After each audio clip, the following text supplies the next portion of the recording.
नमस्कार, आप देख रहे हैं जन टीवी में प्रीति शर्मा आपके साथ। खबरों को विस्तार से भी जानेंगे, लेकिन शुरुआत करते हैं हेडलाइंस के साथ।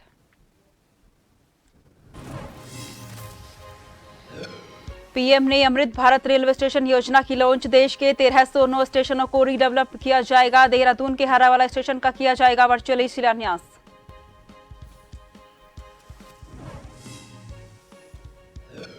डोईवाला में राजाजी नेशनल पार्क से सटे क्षेत्र में हाथियों के झुंड से परेशान लोग। 20 से 25 बीघा की फसल को किया बर्बाद। इलेक्ट्रो फेंसिंग लाइन बिछाने की मांग।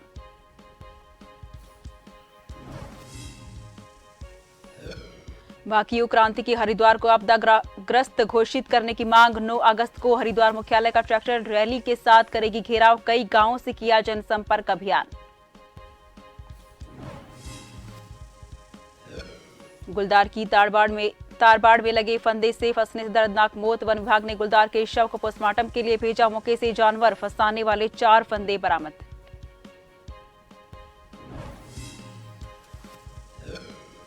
उत्तराखंड में बारिश को लेकर मौसम विभाग अलर्ट। हरिद्वार, देहरादून, पौड़ी समेत 6 जिलों में ऑरेंज अलर्ट। लगातार बारिश और भूस्खलन से 4 धाम यात्रा प्रभावित।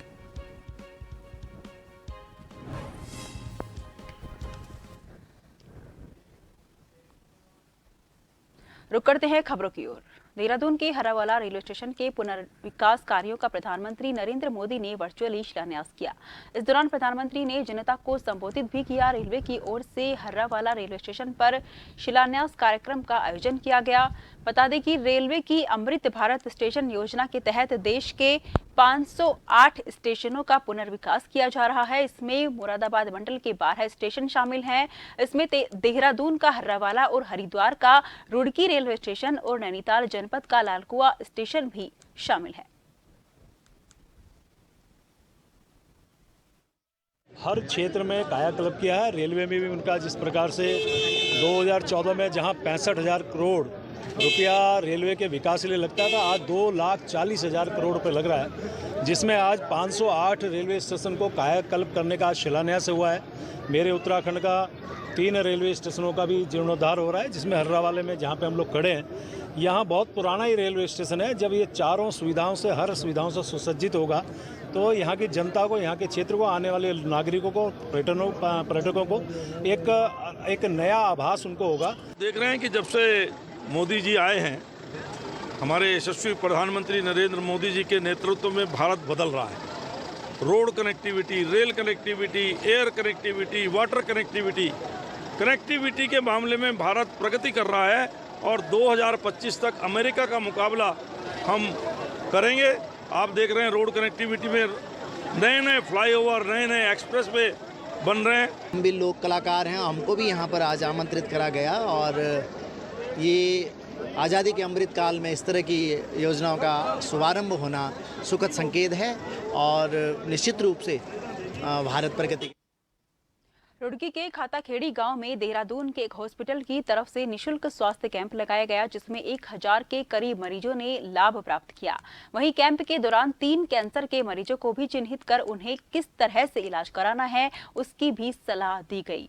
कैंप के दौरान आई फ्लू के सबसे ज्यादा मरीजों का इलाज किया गया और जिन मरीजों की आंखों के ऑपरेशन होने हैं उनको अस्पताल अपने खर्चे पर हॉस्पिटल में बुलाकर ऑपरेशन करने के लिए परसों ले जाया जाएगा।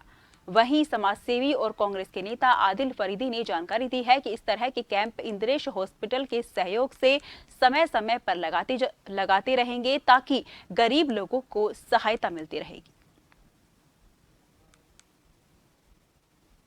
कैंप लगा है, महत इंद्रेश की तरफ से लगाया गया है। मैंने अपने बड़े भाई सुमित प्रजापति जी से चर्चा की थी। आई फ्लू की बीमारी बहुत फैल रही थी। अभी तक 250 से ज़्यादा रजिस्ट्रेशन हो चुके हैं और 1000 प्लस ही होने की उम्मीद है। लोगों ने मेरे से चर्चा की, मैंने सुमित भाई से की, सुमित भाई ने स्टाफ से की। तो इस तरह के कार्यक्रम मेरे बड़े भाई सुमित प्रजा जी लगातार करते रहते हैं और मैं महत इंद्रेश स्टाफ का भी धन्यवाद करता हूँ और महत इंद्रेश सजादा गद्दी का भी तहे दिल से धन्यवाद करता हूँ। यहाँ पर ये आदिल भाई के सौजन्य से इन्हीं के निवास स्थान पर कैंप लगाया गया है। इसमें आजकल जो आई फ्लू फैल रहा है के बहुत सारे मरीज यहाँ पे आ रहे हैं, तो उनको जो भी दवाई जो भी लगता है कि जिससे वह ठीक हो सकता है, तो डॉक्टरों के माध्यम से और श्री महेंद्र इंद्रेश अस्पताल के तत्वाधान में वो दवाइयाँ दी जा रही है। और साथ ही कैंसर के भी यहाँ पर 3 मरीज आए हैं, तो उनको भी डॉक्टर तिवारी जी के द्वारा टेलीमेडिसिन के माध्यम से देखा गया है।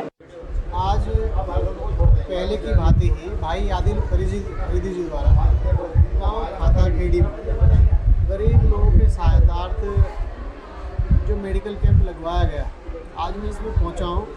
और पिछली बार भी जब आदिल जी ने कैंप लगवाया था तो बहुत सारे लोग उससे लाभान्वित हुए। भारतीय जनता पार्टी ओबीसी मोर्चा की राष्ट्रीय कार्यकारिणी का सदस्य बनाए जाने पर पूर्व प्रत्याशी पिरान कलियर विधानसभा मुनीश सैनी ने अपने शीर्ष नेतृत्व का आभार व्यक्त करते हुए धन्यवाद किया। मुनीश सैनी पूर्व प्रत्याशी विधानसभा पिरान कलियर को भारतीय जनता पार्टी ओबीसी मोर्चा की राष्ट्रीय कार्यकारिणी का सदस्य बनाए जाने पर कार्यकर्ताओं और क्षेत्रवासियों में खुशी देखी गई। मुनीश सैनी पूर्व प्रत्याशी विधानसभा पिरान कलियर ने कहा कि भारतीय जनता पार्टी ने मेरे ऊपर भरोसा जताते हुए बीजेपी ओबीसी मोर्चा की राष्ट्रीय कार्यकारिणी सदस्य बनाया है और मेरा प्रयास रहेगा कि जो दायित्व मिला है वो उसका ईमानदारी और निष्ठा से मैं निभाऊंगा। मैं अपने राष्ट्रीय नेतृत्व का और प्रदेश नेतृत्व का और सभी कार्यकर्ताओं का धन्यवाद करता हूं। और मैं इस सक्षम उन्होंने समझा कि ओबीसी मोर्चे के केंद्रीय जो सदस्य अभी बने हैं स्पेशल इनवाइटी, उसमें मुझे जगह दी है। मैं अपने राष्ट्रीय और अपने प्रदेश नेतृत्व का आभार व्यक्त करता हूं। और जिस भी हमारे कार्यकर्ता, क्योंकि मैं तो पहले ही कार्यकर्ताओं के बीच का आदमी हूं और यहाँ बहुत ही छोटे श्रेणी का कार्यकर्ता हूँ, मेरे सब कार्यकर्ता हैं। पहले भी पार्टी ने मुझे इतना सम्मान दिया कि जिसका मैं आभारी हूँ। और उन्होंने कलियर विधानसभा से मुझे प्रत्याशी बनाकर पहले भी एक जो हो हम लोगों पर एक विश्वास जताया था और दोबारा भी एक विश्वास जताया। रुड़की विधायक प्रदीप बन्ना इस वक्त विवादों को लेकर आरोपों में नजर आ रहे हैं। जहां एक और वैश्य समाज ने उनके खिलाफ प्रेस कॉन्फ्रेंस की, वहीं पूर्व मेयर ने अपने इस्तीफे के कारण को विधायक को ठहराया। वहीं अब विधायक प्रदीप बन्ना के ही समाज के लोगों ने विधायक प्रदीप बन्ना आए उनके लोगों पर जबरदस्ती प्रॉपर्टी हड़पने का आरोप लगाते हुए उन्हें डराने धमकाने का आरोप लगाते हुए कहा कि उनके द्वारा मामला कोर्ट में डाले जाने के बावजूद विधायक के कुछ लोगों द्वारा लांगुना होटल के ताले तोड़कर जबरदस्ती कब्जाने का आरोप लगाया है। वहीं लोगों का कहना है कि पुलिस से शिकायत करने के बावजूद भी पुलिस सत्ता के दबाव में उनकी नहीं सुन रही है। प्रशांत, क्या नाम है? प्रशांत राणा जी कल आए हैं। ये ताला यहाँ पे कह रहे हमें सफाई करनी है। इन्होंने कहा कोर्ट से ऑर्डर लेकर आओ, करो, तो चले गए। आज फिर आए हैं। मैंने मुंह नहीं धोया भैया सुबह का। यहाँ खड़ी हूँ मैं 8:30 बजे। छोटे छोटे बच्चे बत्रा जी ने बहुत जीना हराम करके रखा है। इतना है, कहाँ लेके जाएंगे बताओ। और एक हमारी प्रॉपर्टी के लिए नहीं है, बहुत कुछ सुन रहे हो आप, बहुत कुछ है उनके बारे में। उनके साथ चोर मिल गया, शरद गुप्ता भी मिल गया। हमें खतरा है हमारी जान का। वो शरद गुप्ता भी इनके साथ ही है। खतरा है कि मेरी बेटी इस घर में ब्याही हुई है। मेरे पास फोन आता है कि मम्मी जल्दी आ जाओ, बदमाश आ गए। कल आए थे 4 लोग, इन्होंने कह को आके भगा दिए जैसे भी हुआ। जबरदस्ती कब्जा करने की कोशिश कर रही थी। आज फिर आ गए। मैं नहाना धोना सब बीच में छोड़ के हमें तुरंत इनके डर में भागना पड़ रहा है। हमारे बच्चे सेफ नहीं है, कहीं हम कुत्ते रख रहे हैं, कहीं हम गेट लगा रहे हैं, कहीं हम चैनल गेट जा चुका है। उसमें मुझे और मेरे भाई विपिन को मारने तक की कोशिश की जा चुकी है। उसमें भी जो व्यक्ति पकड़े गए थे उस समय उनको प्रदीप बत्रा जी ने ही अपने सोर्स से बचाया था, उनको और कोई तरीका नहीं हुआ। इसके बाद 2 रजिस्ट्रियां अभी हम लोग बाहर गए हुए थे, तो 3 जारी रहेगा। फिलहाल लेते हैं छोटा सा ब्रेक।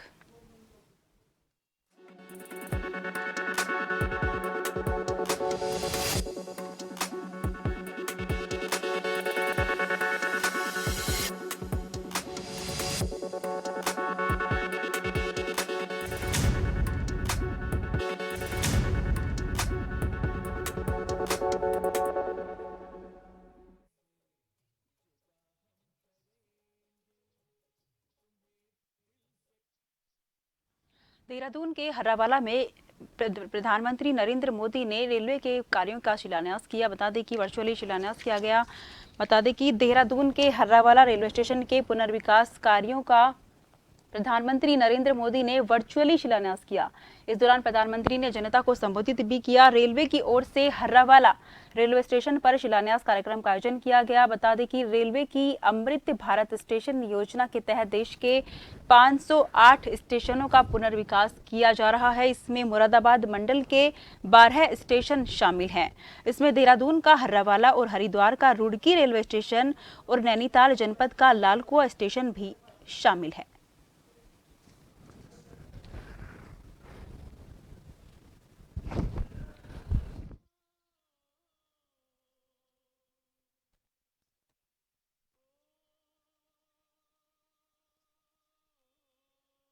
जहां 65,000 करोड़ रुपया रेलवे के विकास के लिए लगता था, आज 2,40,000 करोड़ रुपए लग रहा है, जिसमें आज 508 रेलवे स्टेशन को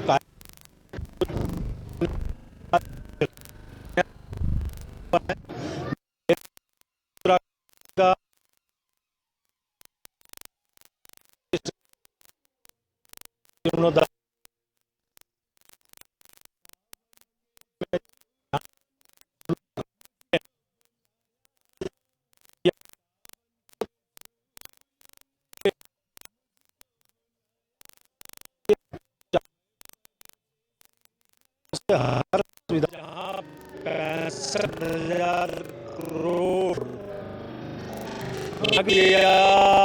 रेलवे के विकास आज 2,40,000 करोड़ लग रहा है, जिसमें आज 508 रेलवे स्टेशन को कायाकल्प करने का शिलान्यास हुआ है। जी आए हैं। हमारे यशस्वी प्रधानमंत्री नरेंद्र मोदी जी के नेतृत्व में भारत बदल रहा है। Road connectivity, rail connectivity, air connectivity, water connectivity के मामले में भारत प्रगति कर रहा है और 2025 तक अमेरिका का मुकाबला हम करेंगे। आप देख रहे हैं रोड कनेक्टिविटी में नए फ्लाईओवर, नए एक्सप्रेसवे बन रहे हैं। हम भी लोक कलाकार हैं, हमको भी यहाँ पर आज आमंत्रित करा गया और ये आज़ादी के अमृत काल में इस तरह की योजनाओं का शुभारंभ होना सुखद संकेत है और निश्चित रूप से भारत प्रगति के पथ। जोशीमठ विकासखंड के अंतर्गत आने वाले सुदूरवर्ती गांव उर्गम घाटी तक जाने वाली मुख्य सड़क कई जगह पर भारी भूस्खलन के चलते क्षतिग्रस्त हो चुकी है, जिसके कारण स्थानीय लोगों को भारी दिक्कतों का सामना करना पड़ता है।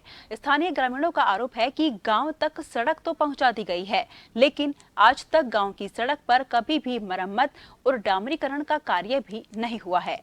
अधिकांश जगहों पर सड़क पूरी तरह से बाधित हो चुकी है, जिसे ठीक करने में काफी लंबा वक्त लग सकता है।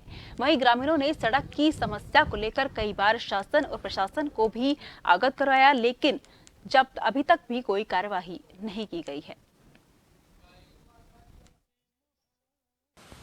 हमारे उर्गम रोड पे जो है पावर हाउस के ऊपर नहर के जो है ओवरफ्लो का पाइप टूटने के कारण पूरे जो है 4 बैंड इकट्ठे हो चुके हैं, जिसमें पूरे जो है 4 बैंड टूटने के कारण नई गाड़ी घोड़ा को चलने के लिए, दुख बीमारी चलने के लिए बहुत प्रॉब्लम हो गई। राशन की समस्या हो गई। हमारे क्षेत्र के जनप्रतिनिधि सो रखे हैं, कोई बोलने। डोईवाला के जबरावाला में राजाजी नेशनल पार्क से सटे क्षेत्र में हाथियों की लगातार आमद से किसान पहले परेशान थे, लेकिन बीती रात एक बार फिर जंगल में आए दर्जनों हाथियों के झुंड ने किसानों की गन्ने और धान और हरी घास की फसल जो 20 से 25 बीघा में थी, उसे पूरी तरह से बर्बाद कर दिया। हाथियों द्वारा भारी नुकसान पहुंचाए जाने पर किसानों ने अपना रोष व्यक्त किया और किसानों का आरोप है कि वन विभाग द्वारा हाथियों को भगाने में ग्रामीणों और किसानों को किसी भी प्रकार की मदद नहीं मिल पा रही है। हालांकि फसलों की रक्षा के लिए सुरक्षा दीवार बनाई गई है, जो कि पर्याप्त नहीं है। अब परेशान किसानों की मांग है कि सरकार द्वारा इस सुरक्षा दीवार के ऊपर इलेक्ट्रोफेंसिंग लाइन बिछाई जाए, जिससे कि हाथियों से किसानों की फसलों को सुरक्षा दी जा सके।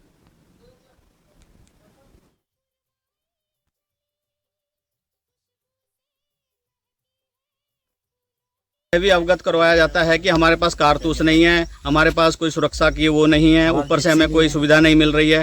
तो इसमें हमारे काश्तकारों को बहुत नुकसान हो रहा है। तो मैं यही अपील करता हूं कि इसकी सुरक्षा को देखते हुए, यहाँ ग्रामीणों की सुरक्षा को देखते हुए उचित कदम उठाया जाना चाहिए। रात में जिस टाइम चक्कर मारने आया ना, जब टॉर्च लगाई तो हाथी थे खेत में। हाथी इतने थे गिन नहीं सका मैं, 20-25 हाथी होंगे लगभग। जिस टाइम मैंने टॉर्च लगा हल्ला डाला तो हाथी जितना भागे ना, भागे थे तो हमें बाउंड्री भी तोड़ी उन्होंने, लेकिन उन्होंने भागने का टाइम नहीं, इतना रोड बदौड़ हो गया हाथी, इतना हाथी था। जैसे रात को गश्त भी करते हैं, क्या है जंगली जानवर क्या है कि आदमी को देख के क्या होता है टाइम बदलते हैं। कभी ये 11 बजे आते हैं तो कभी ये 3-4 बजे आते हैं, इस टाइप से आते हैं। तो हमें बहुत आते हैं, कभी कभी हम गश्त में आते रहते हैं, हमारे पास सुविधा।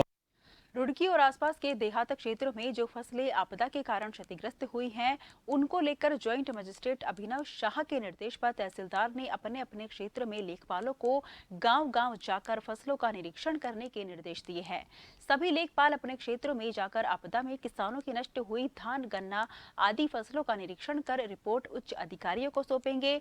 वहीं इस मामले में तहसीलदार दयानंद ने बताया कि शासन द्वारा आपदा में क्षतिग्रस्त किसानों की फसलों को मुआवजा देने का प्रावधान है, जिसके चलते मानक के अनुसार किसानों को मुआवजा दिया जाएगा, जिससे कम से कम 2000 रुपए सहायता राशि दी जाएगी। फसल क्षति का मुआवजा देने का प्रावधान है सरकार की ओर से।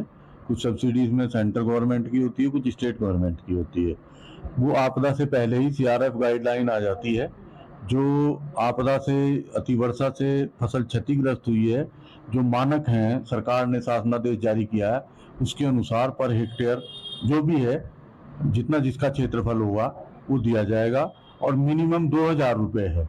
यदि किसी की सहायता राशि 2000 रुपये से कम होगी तो उसको मिनिमम 2000 रुपये दिया जाएगा। टीमें से बनाई गई है, कहाँ कितनी टीमें बनाई गई है क्षेत्र में जा रही है? हाँ, प्रत्येक लेखपाल अपने क्षेत्र का प्रत्येक गांव करेगा। टीमें ही है, लेखपाल ही अपने क्षेत्र की टीम है, वही करेगा, वही ऑथेंटिक है उसके लिए। फिलहाल के लिए मुझे दीजिए इजाजत। देश भर की तमाम खबरों के लिए आप लगातार देखते रहिए जन टीवी, क्योंकि हम हैं जन जन की आवाज।